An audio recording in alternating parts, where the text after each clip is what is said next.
안녕하세요. 강혜영의 친절한 역사 이야기 122편입니다. 오늘 강연의 제목은 베트남과 한국의 소름 돋는 평행 이론, 아시아의 용이 될 베트남의 매력입니다. 여러분, 베트남 얼마나 알고 계신가요? 베트남 하면 다들 쌀국수를 떠올리시죠? 그리고 베트남을 가보신 분들은 다들 엄청난 오토바이에 놀라워합니다. 그런데 이것 말고도 베트남은 가까운 현대사에서 많은 전쟁을 겪었습니다. 그리고 그 전쟁의 아픔을 딛고 지금 이렇게 발전하고 있습니다. 그런데 이것 말고도 한국인들이 베트남이 더욱 끌리는 특별한 이유가 있습니다. 뭘까요? 베트남과 한국이 놀라운 평행 이론을 갖고 있기 때문입니다. 베트남과 한국의 평행 이론, 어떤 것들이 있을까요? 우선 첫 번째, 평행 이론 1입니다. 평행 이론 1이 있다는 것은 평행 이론 2가 있다는 얘기이기도 하겠죠. 평행 이론 1, 천년의 저항입니다. 한국과 베트남, 지도에서 보시다시피 이렇게 멀리 떨어져 있습니다. 무려 3,200km의 거리를 두고 있는 나라입니다. 그런데 이 두 나라, 중국을 사이에 두고 중국의 많은 영향을 받았습니다. 베트남도 오랫동안 중국의 영향을 받았고, 우리 역시도 오랫동안 중국과 치열한 전쟁을 벌이기도 했었고, 그 사이에서 많은 영향을 받기도 했습니다. 그럼 베트남의 역사를 좀 살펴볼까요? 과거의 베트남은 남월이라 불렸습니다. 남월, 남비엣입니다. 우리가 베트남이라고 이야기를 하는데 사실은 비엔남이라고 불러야 됩니다. 그 비엔남이라는 베트남의 어원이 여기서부터 시작되었습니다. 그런데 이 남비엣이 중국의 한나라 때 한무제에게 멸망되었습니다. 그런데 이 역사가 놀랍게도 우리와 너무 비슷합니다. 우리나라 역사에서의 고조선 역시도 한무제 때 멸망되었거든요. 남월이 멸망되고 약 3년 후 우리나라 고조선도 한무제에게 멸망되었습니다. 그리고 이후 베트남은 1000년 이상 중국의 지배를 받게 됩니다. 그 속에서도 중국의 맞선 역사가 있었습니다. 대표적인 것이 증자매의 봉기입니다. 증자매 중에 언니, 증짝입니다. 이 시기 한나라가 멸망했다가 다시 들어선 후한 때였습니다. 후한의 광무제 때 태수가 이 지역에 막대한 세금을 물게 하면서 분란이 생겼습니다. 이 사건으로 인해서 언니 증짝의 남편이 태수에 의해서 죽임을 당하게 되죠. 그러자 언니 증짝이 여동생 증리와 함께 봉기를 일으켰습니다. 이 봉기를 증자매의 봉기라고 합니다. 이 봉기는 걷잡을 수 없이 확산되었습니다. 약 3년 후 결국 봉기는 진압되었지만 중요한 것은 여자들이 일으킨 봉기라는 겁니다. 그리고 이 봉기에 많은 여성들이 참여했습니다. 중국에 맞선 베트남의 항쟁은 이뿐만이 아니었습니다. 또 한 가지 대표적인 역사적 사건이 있습니다. 베트남에 가면 쩐흥다오라는 이 장군의 동상을 곳곳에서 볼 수 있습니다. 동상이 많다는 건 굉장히 유명한 사람이란 얘기가 되겠죠? 쩐흥다오는 한마디로 얘기하면 우리나라의 이순신 같은 장군입니다. 쩐흥다오가 활약했던 시기, 베트남은 몽골 제국과 항쟁을 벌이고 있었습니다. 당시 몽골 제국은 남송을 무너뜨리고 동남아 해상권을 장악하기 위해서 베트남을 공격하고 있었습니다. 당시 베트남이 몽골 제국에 맞서 싸운다는 거 쉽지 않은 일이었습니다. 그런데 쩐흥다오는 왕에게 이렇게 이야기를 합니다. 항복을 결정하셨다면 일단 신의 목부터 베어주소서. 그리고 자신을 따르는 병사들에게 이렇게 이야기를 했죠. 원나라에 무릎 꿇는 것은 우리 조상들에게 부끄러운 일이며 후손들에게 수치를 남기는 일이다. 차라리 싸우다 죽는 것이 낫다. 이런 결기어린 모습도 우리 역사 속에 이순신을 떠올리게 합니다. 그러면 이 쩐흥다오는 당시 몽골 제국에 맞서서 어떻게 승리했을까요? 세 차례 큰 전투에서 대승을 거뒀다고 하는데 결정적인 전투가 바흐당 전투였습니다. 쩐흥다오 장군은 강한 적일수록 지혜롭게 맞서 싸워야 된다라는 생각을 가지고 있었습니다. 그래서 좀 더 전략적으로 베트남에게 유리하게 전투를 이끌어 나갔습니다. 당시 몽골의 군사들은 많은 배를 이끌고 바흐당 강으로 들어오고 있었습니다. 쩐흥다오는 사전에 강 속에 날카로운 말뚝을 다 박아두었습니다. 그것도 모른 채 몽골의 군대는 쩌능다오가 유인하는 대로 바어단강 깊숙이 들어오게 됩니다. 그리고 썰물 때가 되자 물은 급속히 빠져나가기 시작했고 결국 몽골의 배들은 이렇게 박아놓은 말뚝에 고스란히 갇히게 되었죠. 그리고 베트남군의 총공세에 전멸하고 말았습니다. 쩌능다오 장군의 바어당 전투를 떠올리면 우리나라 이순신 장군의 한산도 대첩이나 명랑해전이 떠오르지 않나요? 그래서 베트남의 쩌능다오 장군을 베트남의 이순신이라고 하는 것 같습니다.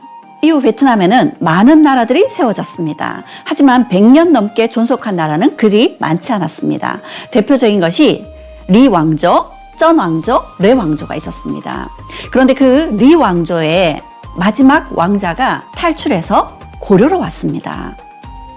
그들은 고려 땅에 정착했고 이후 그 후손이 고려 땅에 살게 되죠. 그래서 지금 화산 이씨나 정선 이씨가 그 리 왕조의 마지막 왕자 이용상의 후손들이라고 합니다. 이후 베트남에는 마지막 왕조 응우엔 왕조가 들어서게 됩니다. 1802년이었습니다. 그런데 우리가 베트남의 이름들을 잘 모르긴 하지만 응우엔이라는 이름은 우리에게 좀 익숙한 것 같습니다. 왜 그럴까요? 베트남 사람들의 성씨를 들여다보면 이해가 좀 더 쉬울 것 같습니다. 베트남의 성씨 중에 가장 많은 성씨를 차지하는 것이 응우엔입니다. 그리고 응우엔이라는 성씨 말고도 쩐, 레, 리 베트남에 들어섰던 왕조들의 이름이 베트남 사람들의 성씨입니다. 그런데 그 중에 응우엔이라는 성씨가 가장 많은 까닭 베트남의 마지막 왕조였기 때문이기도 하지만요. 베트남을 식민지로 두었던 프랑스에서 인구조사를 하면서 베트남에 성씨가 없는 사람들에게 이 응우엔이라는 성씨를 붙였기 때문입니다. 그렇게 베트남의 마지막 왕조는 응우엔 왕조였습니다. 응우엔 왕조는 베트남 전체를 통일하면서 번성했던 왕조였습니다. 그런데 1800년대 중반 응우엔 왕조에서 천주교 신자들에 대한 박해가 있었습니다. 많은 천주교 신자들이 박해로 목숨을 잃었고 프랑스에서 온 선교사들도 옥에 갇히게 되었죠. 그러자 이 소식을 들은 프랑스에서 함대를 이끌고 베트남의 다낭을 점령하게 됩니다. 프랑스 함대가 다낭을 점령한 것이 1847년이었습니다. 이야기를 들어보니까 어떤가요? 우리나라에 프랑스 함대가 강화도를 침략했었던 병인 양요가 떠오르지 않으신가요? 이후 프랑스는 1858년 스페인 함대와 함께 다시 베트남의 사이공을 공격합니다. 그리고 이후 1861년 결국 베트남은 프랑스와 근대적인 조약을 체결하게 됩니다. 항구를 개항하고 서구에게 문을 열어야 됐었죠. 프랑스는 베트남에서 세력을 확장시켜 나갔습니다.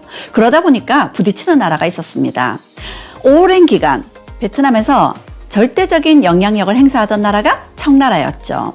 베트남을 두고 청과 프랑스가 대결을 할 수밖에 없었습니다. 그것이 청과 프랑스의 전쟁, 청불전쟁입니다.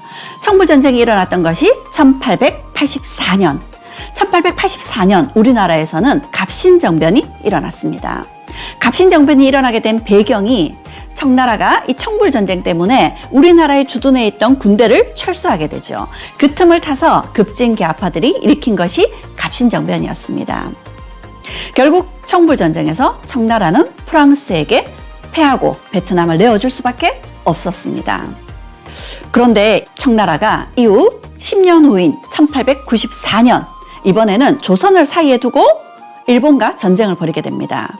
우리가 잘 알고 있는 청일전쟁이죠.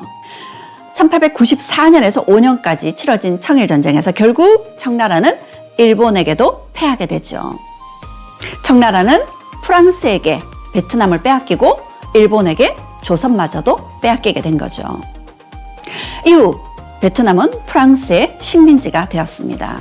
그 때문에 베트남에는 프랑스의 흔적이 많이 남겨져 있습니다. 그리고 동남아시아 국가 중에 특히 베트남에 가톨릭 신자들이 많은 까닭도 그 때문이죠. 프랑스의 식민지였던 베트남, 이후 일본의 지배를 받게 됩니다. 2차 세계대전 중이었습니다. 결국 프랑스는 독일에게 항복하게 되죠. 프랑스가 독일에게 항복하게 되면서 프랑스는 식민지에 영향력을 행사할 수 없었습니다. 결국 1940년 독일과 추축국 동맹이었던 일본이 이 지역을 점령하게 되죠. 이후 베트남은 일본의 지배를 받게 되었죠.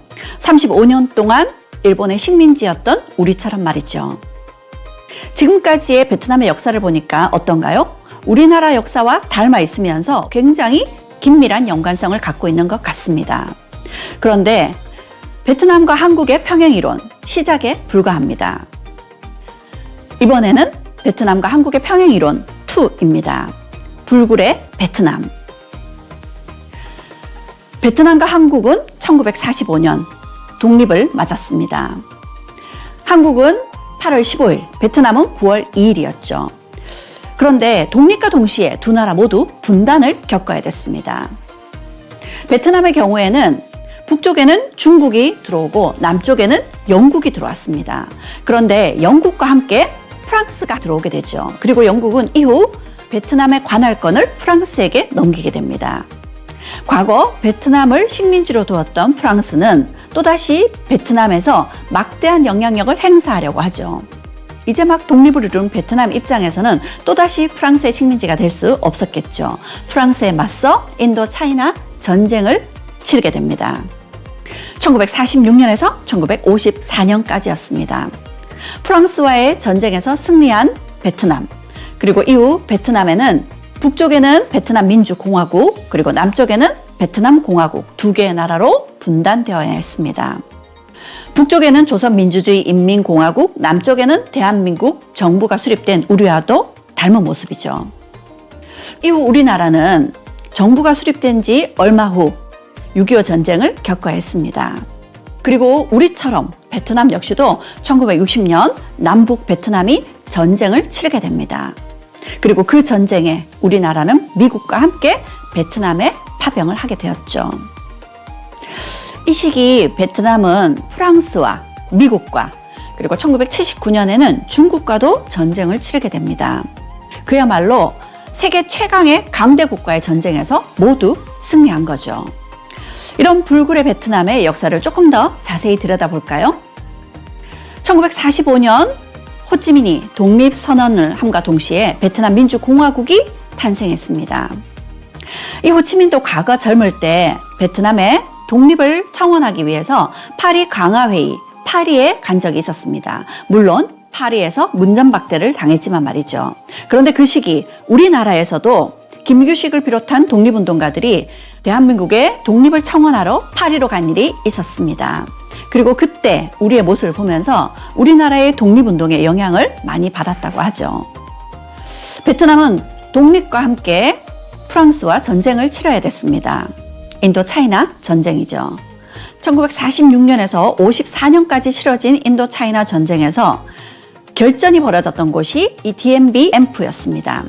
DMB 엠프는 높은 산악지대의 분지 지형입니다. 이곳에서 프랑스 군대는 결전을 준비하고 있었죠. 수송기를 통해서 많은 대포와 심지어 전차까지 실어 날랐습니다.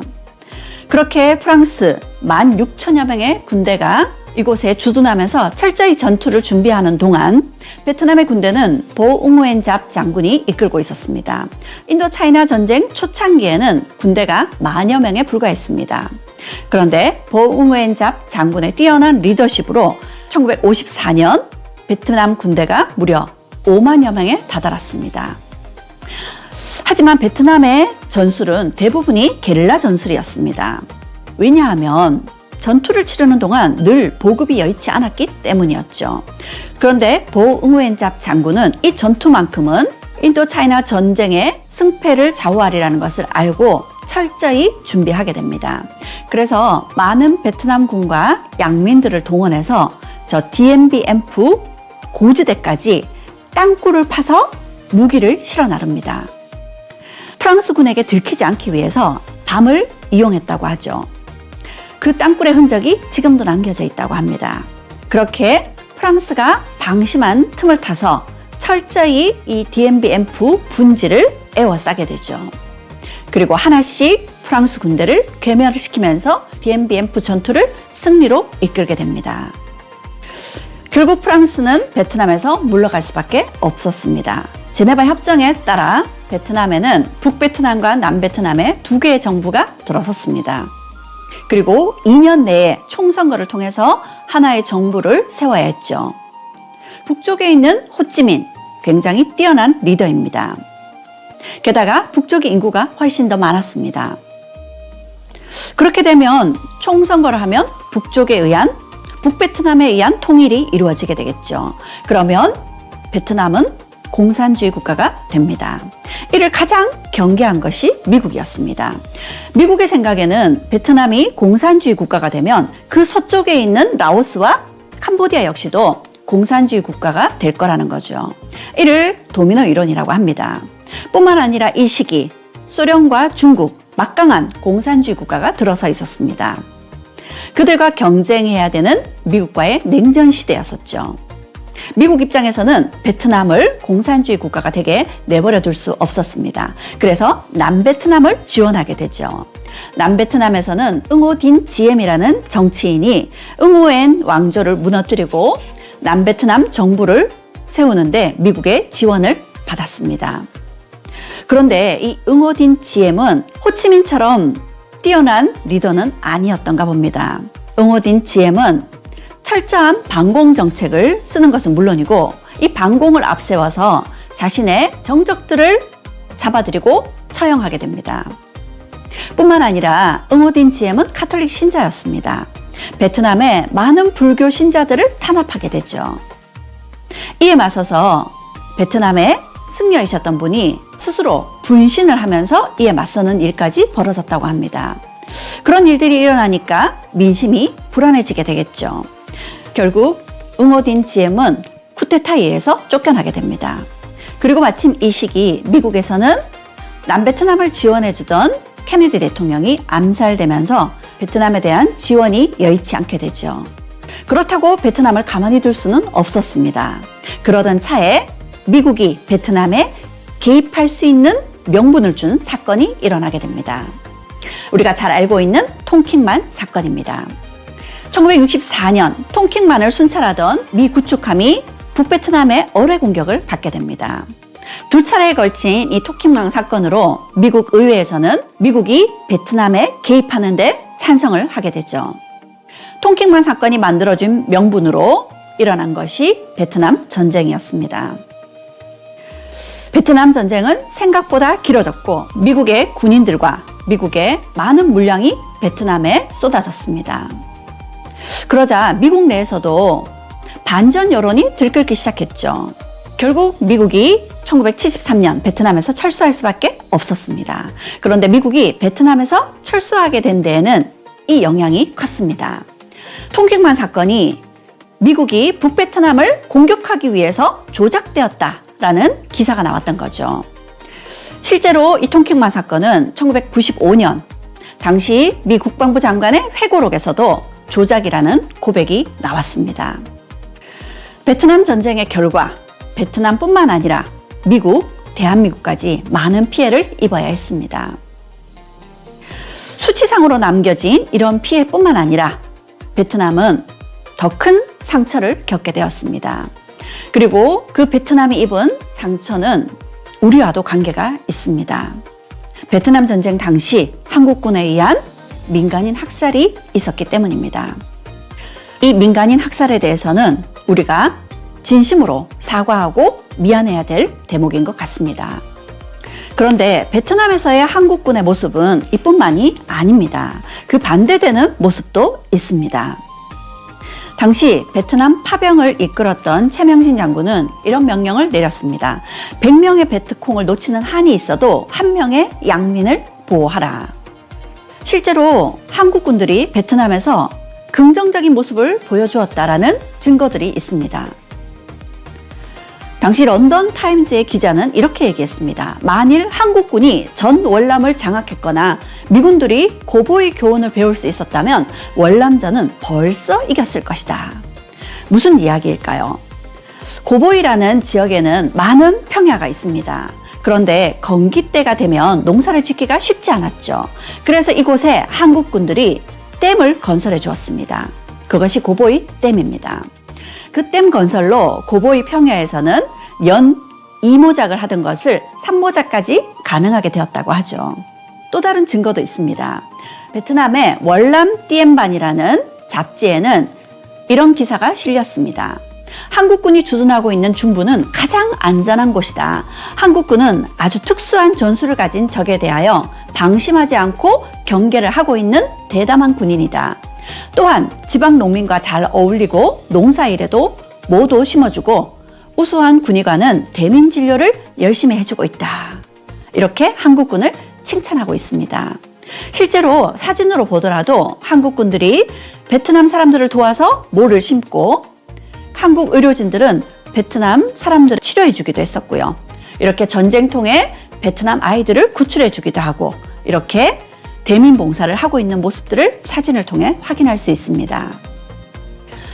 이런 한국군들의 활약을 두고 미국의 당시 닉슨 부통령은 이렇게 이야기했습니다. 자유월남의 장래를 위한 한국이 일으켜온 커다란 공헌은 17년 전 미국이 한국에 심었던 신뢰와 협조가 헛되지 않았다는 확실한 증명이 되고 있다.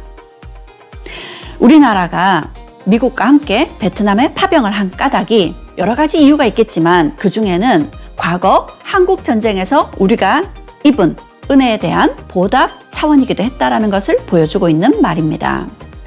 실제로 베트남 파병은 당시 한국에 엄청난 경제적 이득을 가져다 주었습니다. 베트남 파병을 통해서 우리는 미국의 지원을 받아서 우리나라 군대를 현대식으로 바꿀 수 있었습니다. 뿐만 아니라 파병의 대가로 약 10억 달러 이상의 경제적 이득을 가져올 수 있었습니다. 그 돈으로 우리나라가 1970년대 초반 경부고속도로를 닦고 포항 제철을 건설할 수 있었던 거죠. 그런데 그 이면에 어두운 그림자도 있었습니다. 베트남 파병으로 많은 사람들이 희생되었죠. 뿐만 아니라 2세대, 3세대들까지 고엽제로 인한 피해를 고통스러워하고 있습니다. 이것이 베트남 파병의 빛과 그림자라고 할 수 있겠죠. 베트남에 파병된 한국군들은 주로 중부 해안 지역에 주둔을 했습니다. 그런데 이곳 한국군이 주로 주둔했던 중부 해안 지역에 특히 다낭, 퀴논, 나트랑 이 지역은 놀랍게도 지금은 한국인들이 가장 사랑하는 관광지가 되었습니다. 이후 베트남은 1979년 중국과도 또 한 차례 전쟁을 치러했습니다. 프랑스, 미국, 중국과 전쟁을 치러야 됐던 베트남은 그 전쟁의 피해로부터 빠르게 일어설 수 없었을 겁니다. 그랬던 베트남이 1986년 다시 일어서기 시작했습니다. 베트남의 도이모이 선언 덕분입니다. 당시 총리는 사회주의 국가 체제이지만 자본주의 시장 경제를 받아들이겠다라고 발표했던 거죠. 그리고 그 효과는 1990년대 후반, 2000년대 도드라지게 나타나기 시작했습니다. 도표를 보시면 90년대 후반부터 특히 2000년대 급속도로 성장하고 있는 베트남의 모습을 발견할 수 있습니다. 그리고 이런 베트남의 성장에 힘입어 많은 세계적인 기업들이 베트남으로 진출하고 있습니다. 우리나라의 많은 기업들도 베트남에 막대한 투자를 하고 있습니다. 그리고 지금의 베트남 호치민의 모습입니다. 어떤가요? 근사한 도시의 모습을 볼 수 있습니다.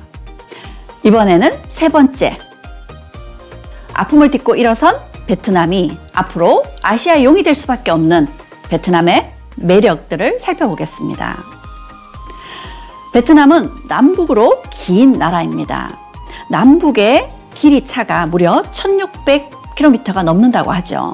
그러다 보니까 이런 지형적인 차이도 크겠지만 각각 문화적인, 역사적인 배경 때문에 남북의 차이가 굉장히 많이 납니다. 실제로 베트남을 여행해 본 사람들은 그걸 확연하게 몸으로 느낄 수 있습니다. 북베트남의 분위기와 남베트남의 분위기가 완전히 다르기 때문이죠. 북베트남의 경우에는 중국의 영향을 많이 받았습니다. 중국 유교 문화의 영향으로 굉장히 사람들이 보수적입니다. 뿐만 아니라 예의와 전통을 굉장히 중요시 여기죠. 반면에 남베트남은 오랫동안 참파 왕국이 있었습니다. 그리고 남베트남에 있는 사람들은 북베트남 사람들과 민족이 다릅니다. 남베트남의 민족은 크메르인을 비롯해서 북베트남의 민족과 완전히 다른 민족들입니다. 그리고 남베트남은 오랫동안 프랑스의 식민지의 영향, 미국의 영향을 받아서 굉장히 사람들이 개방적입니다. 그리고 솔직하고요. 남부 지역 사람들은 새로운 사람들을 만나거나 새로운 일을 접하는데 굉장히 꺼리낌 없이 다가섭니다.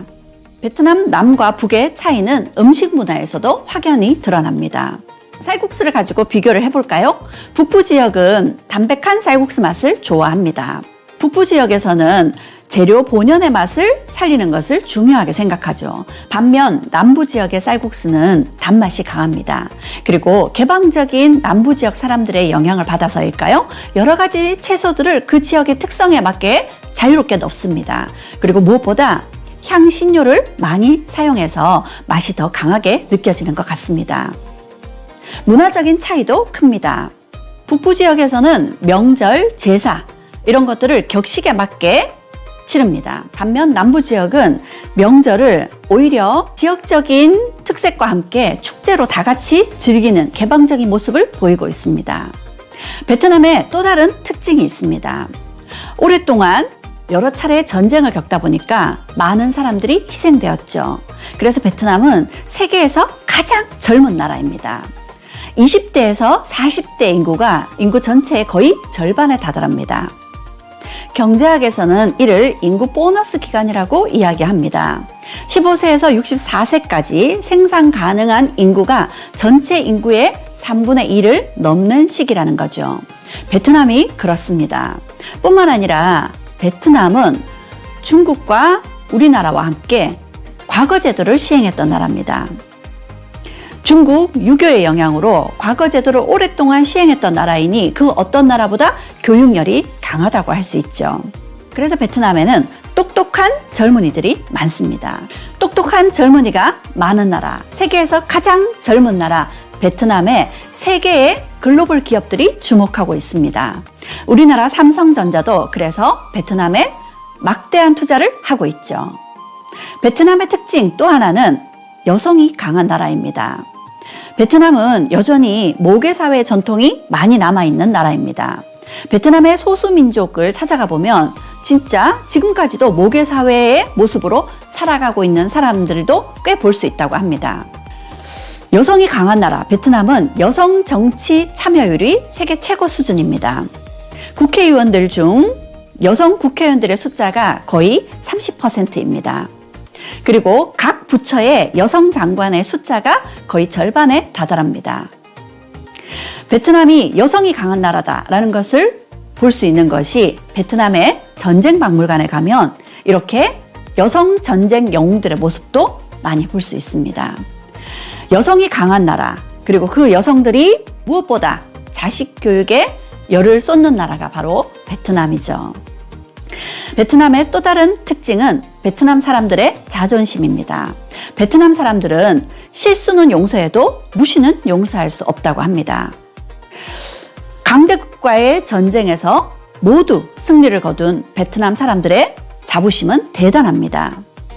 베트남 사람들의 자존심이 센 역사적인 배경을 좀 살펴보자면 중국의 유교의 영향을 많이 받다 보니까 체면을 굉장히 중요시 여기죠. 체면을 깎고 자존심이 꺾이는 일이 생기면 어쩌면 생각보다 더 화를 낼지도 모릅니다. 그래서 베트남 사람들 앞에서는 직설적으로 이야기하는 거, 또 눈앞에서 그들을 비난하는 것은 굉장히 조심해야 되는 부분이 아닐까 싶습니다. 이번에는 베트남을 여행할 때 도움이 될 만한 꿀팁입니다. 베트남에 가면 가장 먼저 당황하는 것이 많은 오토바이 물결 때문입니다.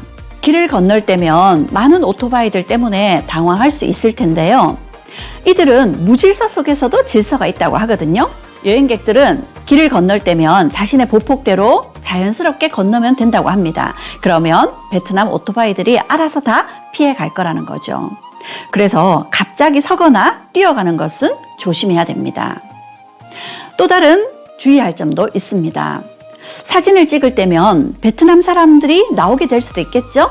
그럴 때면 눈짓으로 사진 찍어도 괜찮겠느냐 하고 사전에 양해를 구하는 것이 좋습니다. 그리고 베트남 아이들이 보이면 귀엽다고 절대 머리를 쓰다듬지 마세요.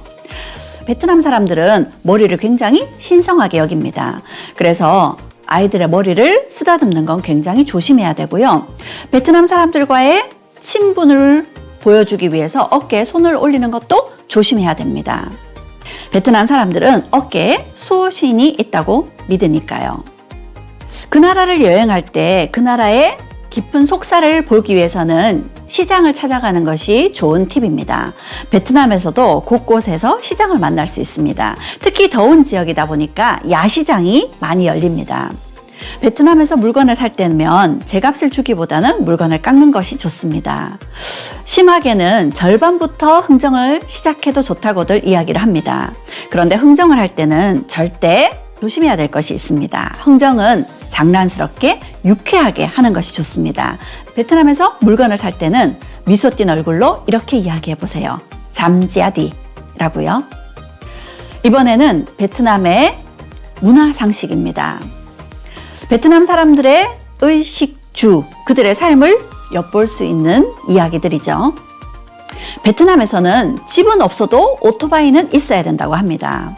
애인은 없어도 오토바이는 있어야 된다고도 하죠. 베트남의 18세 이상의 사람들 약 4분의 3이 오토바이를 가지고 있습니다. 오토바이는 그들의 교통수단이기도 하고 생계수단이기도 합니다. 오토바이에 가죽을 싣고 다니는 모습은 다반사로 볼 수 있고요.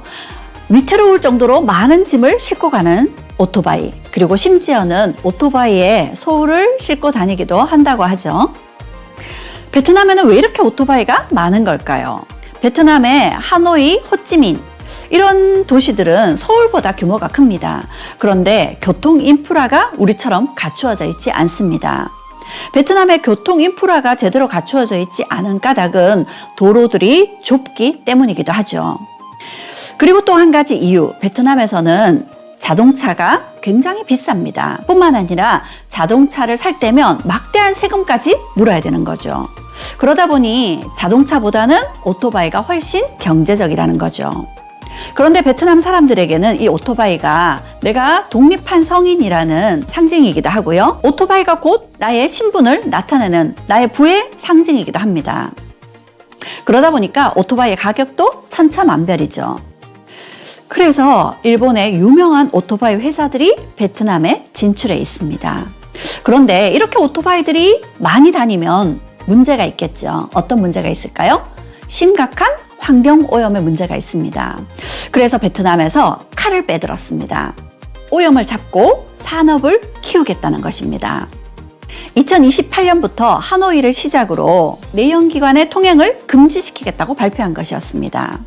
이는 명분은 오염을 잡겠다는 거지만 그 기간 동안 자국의 전기 오토바이 산업을 키우겠다는 의도가 숨겨져 있는 것이죠. 베트남에 가면 이렇게 아오자이를 입고 있는 여성들을 많이 볼 수 있습니다. 우리는 이 아오자이를 베트남 여성들의 전통 복장으로 알고 있죠. 그런데 꼭 그렇지만은 않습니다. 베트남의 아오자이는 1930년대 크게 개량이 되었습니다. 베트남의 전통적인 복색에 중국의 치파오의 영향도 받고 그리고 프랑스의 복식의 영향도 받아서 만들어진 것이 지금의 아오자이입니다. 여기 사진에 아오자이를 입은 여성들의 모습을 보면 조금 다른 차이를 느낄 수 있지 않나요? 네, 아오자이의 색상입니다. 베트남에서 아오자이를 입은 여성들의 옷 색깔을 보면 나이를 짐작할 수 있다고 합니다. 주로 결혼 전에 젊은 여성들은 흰색 혹은 파스텔 톤의 밝은색 아오자이를 입습니다. 흰색의 아오자이는 그래서 학생들의 교복에도 많이 활용된다고 하죠.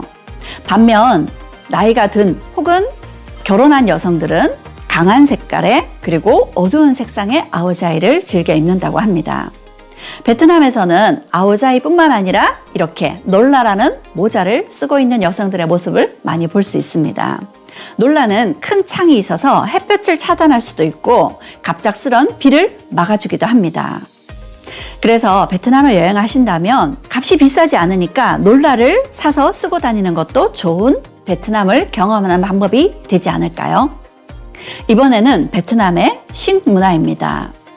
베트남은 동남아시아 국가들 중에서도 대부분의 음식을 젓가락을 사용해서 먹는 대표적인 국가입니다. 젓가락을 즐겨 사용하는 문화다 보니까 우리나라하고도 많이 닮아 있죠. 베트남 사람들이 젓가락을 주로 사용하다 보니까 우리나라 사람처럼 손재주가 뛰어난 것 같습니다. 베트남의 대표적인 음식 하면 쌀국수를 꼽겠죠. 그런데 베트남에서는 국수를 포 혹은 분이라고 이야기를 합니다. 베트남의 쌀국수, 포와 분은 어떻게 다를까요? 흔히 쌀국수에 들어가는 면이 포입니다. 면이 납작하고 넓죠. 반면에 분은 우리나라의 소면을 떠올리시면 되겠습니다. 면이 가늘고 쫄깃쫄깃하죠. 그래서 포는 주로 쌀국수에 쓰이고 분은 우리가 베트남 음식 중에 분짜라고 들어보셨죠? 숯불에 구운 고기와 쌀국수를 비벼 먹거나 소스에 찍어 먹는 음식입니다. 베트남의 대표 음식인 쌀국수를 두고 쌀국수의 기원에 대해서 여러 가지 설이 있습니다. 베트남 전통 음식이라기보다는 중국의 광동성에서부터 전해진 것이다 라는 설도 있고요. 가장 유력한 설은 프랑스 식민지 시대에 만들어졌다는 겁니다. 프랑스가 베트남에 많은 공장을 세우면서 많은 사람들의 식사를 해결해야 됐었는데 원래 베트남 사람들은 쌀국수에 고명으로 야채라든지 민물개를 올렸습니다. 그런데 이게 프랑스 사람들의 입맛에는 맞지 않았나 봅니다. 그래서 프랑스 사람들의 요구대로 고명으로 소고기를 얹었던 거죠. 과거 베트남에는 농경사회였기 때문에 소를 도축하는 일이 거의 없었습니다. 그러다 보니까 소고기를 쓸 일이 별로 없었던 거였죠. 이후 베트남에서는 쌀국수를 만들 때 소고기나 소뼈를 우려서 육수를 만들고 소고기를 얹은 쌀국수를 만들게 된 거죠. 이후 프랑스로부터 독립이 되고 나서도 북베트남의 공산주의를 피해서 남쪽으로 내려온 사람들이 있었습니다. 그래서 하노이 중심이었던 쌀국수가 남부 지역에도 퍼지게 된 거였죠. 그런데 이 쌀국수가 우리나라 사람들에게도 매우 익숙합니다. 우리나라에서도 쌀국수 가게를 쉽게 볼 수 있죠. 그렇게 베트남의 쌀국수가 전 세계적으로 퍼져나간 계기가 있었습니다. 베트남이 공산화되자 이를 피해 수백만 명이 베트남을 탈출하게 됩니다. 난민이 된 거죠. 난민이 된 이들은 세계 각국으로 흩어졌고 그곳에서 쌀국수를 퍼뜨렸던 거죠. 이런 베트남 난민들의 베트남 탈출을 보트피플이라고 하죠. 이번에는 베트남의 간식입니다. 베트남의 시장, 특히 야시장에 가면 반짱느엉을 볼 수 있습니다. 반짱느엉은 라이스 페이퍼 위에 계란을 풀고 그 위에 갖가지 야채라든지 소세지를 얹어서 먹는 우리나라로 치면 피자 같은 느낌의 간식입니다. 베트남에 가면 야시장을 즐겨보시기 바랍니다. 많은 젊은이들이 베트남의 야시장을 찾고 있는데요. 베트남 사람들은 더위를 피해서 밤에 야시장을 찾고 야식을 즐긴다고 합니다. 이 야시장에서는 갖가지 꽃이라든지 해산물 그리고 과일들을 아주 싼 값에 풍성하게 즐길 수 있습니다. 베트남의 또 다른 간식, 우리나라에서도 많은 사람들이 즐겨 먹죠. 반미입니다. 반미는 프랑스 식민지 시절 프랑스 사람들의 바게트를 보고 만든 것입니다. 반미는 베트남어로 빵이라는 뜻이죠. 이곳에 갖가지 고기와 야채를 넣어서 샌드위치로 즐기고 있습니다. 베트남 사람들이 아침 대용으로 즐기는 음식이기도 합니다. 베트남 사람들이 후식으로 즐겨 먹는 간식은 째라는 겁니다. 갖가지 과일이나 견과류 등을 넣고 다량의 연유를 넣어서 만든 우리나라의 빙수와 같은 간식입니다. 취향껏 만들어 먹으면 되겠죠. 베트남에 가면 이런 재미있는 모습을 볼 수 있습니다. 목욕탕 의자 같은 곳에 앉아서 커피를 마시는 사람들의 모습입니다. 굉장히 이색적이기도 하고 소박한 카페의 모습이죠. 베트남은 세계 2위의 커피 생산국입니다. 그런데 베트남의 커피는 라브스터입니다. 라브스타는 우리나라 믹스 커피의 재료로 쓰이게 되죠. 그러다 보니까 베트남 커피는 진하고 쓴맛이 강합니다. 그래서 베트남 사람들은 이 커피에 연유를 넣어서 먹습니다. 베트남 사람들은 아까 째에서도 연유를 넣어 먹었죠? 베트남 사람들은 연유를 굉장히 좋아합니다. 베트남 사람들의 연유 사랑 무엇 때문일까요? 베트남의 고온다습한 기온 때문에 베트남 사람들은 우유를 안전하게 먹을 수가 없었습니다. 그 때문에 우유 대용으로 쓴 것이 연유죠. 베트남에서 여행을 하다 보면 더위를 피해 카페를 찾는 일이 많을 겁니다. 베트남에 카페를 들르신다면 이렇게 핀으로 커피를 내려 먹는 카페 스어다뿐만 아니라 다양한 커피들을 즐겨보시기를 권합니다. 적극 추천하는 것이 코코넛 커피와 에그 커피입니다. 베트남에서 커피를 이색적으로 즐길 수 있는 공간도 있습니다. 하노이의 기차길 카페입니다. 이곳에서 즐기는 커피는 아마 절대 잊지 못할 기억이 되겠죠. 지금까지 베트남에 대해 이야기해 보았습니다. 베트남과 한국의 평행 이론, 첫 번째 천년의 저항, 그리고 두 번째 불굴의 베트남, 그리고 베트남이 아시아의 용이 될 매력까지 살펴보았습니다. 베트남 사람들은 굉장히 긍정적입니다. 아마도 그 많은 전쟁을 딛고 일어설 수 있었던 것이 그들의 이런 긍정적인 마인드, 그것이 그들로 하여금 놀라운 회복 탄력성을 보여준 것이 아닐까요? 베트남 사람들, 관광객들에게 굉장히 호의적입니다. 특히 한국인들을 좋아한다고 하죠. 베트남 사람들이 한국을 좋아하는 까닭, 한국이 부유한 나라이고 베트남을 많이 찾기 때문일까요? 한국의 기업이 베트남으로 많이 진출했기 때문일까요? 그것도 맞지만 한국이란 나라가 역사적 아픔을 딛고 성실히 노력해서 지금처럼 잘 사는 나라가 되었기 때문이죠. 그래서 그들은 한국을 롤모델로 생각합니다. 최근 베트남이 더욱 한국에게 열광하게 된 데는 또 이유가 있습니다. 박항서 매직 때문이었죠. 베트남에서는 남쪽과 북쪽의 차이가 굉장히 큽니다. 그리고 베트남 전쟁이라는 아픔 때문일까요? 남쪽 사람들은 북쪽을, 북쪽 사람들은 남쪽을 별로 좋아하지 않습니다. 하지만 이를 절대 드러내지 않죠.